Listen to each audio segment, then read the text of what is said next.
করেছি কালেকণ্ঠ থেকে দেশনেত্রী বেগম খালেদা জিয়ার গাড়িবহর কিন্তু ইতিমধ্যে রাজধানীর খিলক্ষেত এলাকা অতিক্রম করছে এবং সাধারণ নেতাকর্মী যারা এখানে সকাল থেকে অপেক্ষা করছিলেন তাদের মধ্যে যে উচ্ছ্বাস উদ্দীপনা সেটি কিন্তু একেবারে চোখে পড়ার মতো। উচ্ছ্বাসে উদ্দীপনায় কেটে পড়ছেন নেতাকর্মীরা। সকাল থেকে তারা এখানে অপেক্ষা করছিলেন, তীব্র রোদ উপেক্ষা করে তারা এখানে অপেক্ষা করছিলেন প্রিয় নেত্রীকে একটিবার দেখার জন্য, প্রিয় নেত্রীকে একটিবার সংবর্ধনা জানানোর জন্য। আর সেটির জন্য প্রতিফলন ঘটতে চলেছে রাজধানীর এই খিলক্ষেত এলাকাতে। তাদের প্রিয় নেত্রীকে একটিবারের জন্য দেখবেন, সেই স্বপ্ন পূরণ হতে চলেছে। নেত্রী সেই স্বপ্নের বাস্তবায়নে সুযোগ করে দিয়েছেন তাদের প্রিয় নেত্রী বেগম খালেদা জিয়া।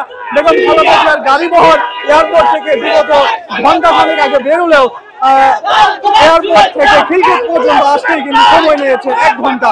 1 ঘন্টা সময় নিয়েছে তার একটি কারণ, সকাল থেকে যে নেতাকর্মীরা অপেক্ষা করছিলেন তাদেরকে নিরাশ করতে চায়নি বিএনপির চেয়ারপারসন বেগম খালেদা জিয়া, যেই কারণে তার গাড়িবহর এত ধীর গতিতে যাচ্ছিল যেন প্রত্যেকটি নেতাকর্মী তাকে একটিবারের জন্য হলেও দেখতে পারেন এবং প্রত্যেকটি নেতাকর্মীর সাথে একবার হলেও হাত নাড়িয়ে তিনি শুভেচ্ছা বিনিময় করতে পারেন।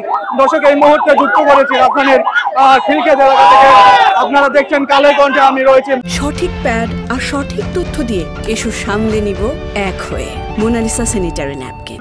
মাহাদি হাসান আপনাদের সঙ্গে। ঠিক এই মুহূর্তে বেগম জিয়ার গাড়িবহর রাজধানীর খিলক্ষেত এলাকা অতিক্রম করছে এবং আমরা সেই চিত্র আপনাদেরকে কালেকণ্ঠের মাধ্যমে আমি মাহাদি হাসান দেখানোর চেষ্টা করছি।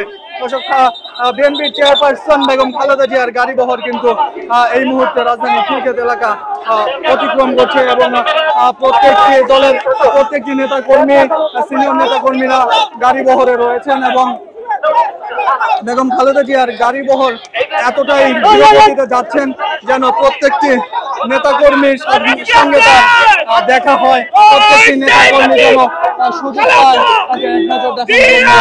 এই মাত্র গাড়িটি রাজধানীর খিলক্ষেত এলাকা অতিক্রম করে গিয়েছে।